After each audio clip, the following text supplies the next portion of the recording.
Are you one of those people or part of one of those couples who's making a lot of money, but you still feel broke? You know who I'm talking about. Maybe you're making 70, 80,000, 100,000, maybe $150,000 or more, but you still feel like you're living paycheck to paycheck.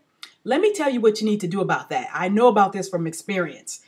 You need to really think about your lifestyle and what costs you're incurring that might be making you feel so cash strapped.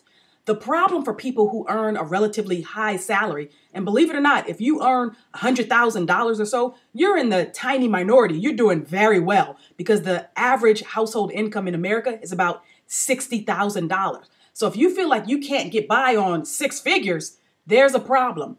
Probably what's going on is that your lifestyle is matching or exceeding your take-home pay. So for some of you who might be making a high income, do you have your kids in private school? Are you eating out all the time in restaurants? Are you living a life of travel and a little bit more luxury than you can or should be doing and that you probably really can't afford?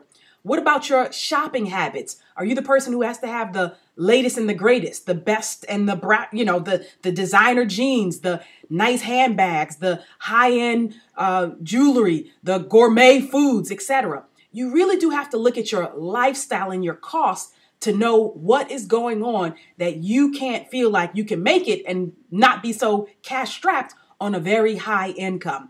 It's not easy to do, especially if you live in a place like I live. I live in the money belt. I'm in New Jersey, and in the greater New York area, it's very expensive. So I understand what some of you might be going through.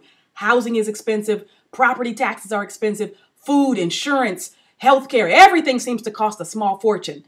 But for those costs that you can control, you really do need to do so. You need to decide what can I keep and what has to go. It's just that simple, especially if you're living paycheck to paycheck, but you've got a high income and you really shouldn't be.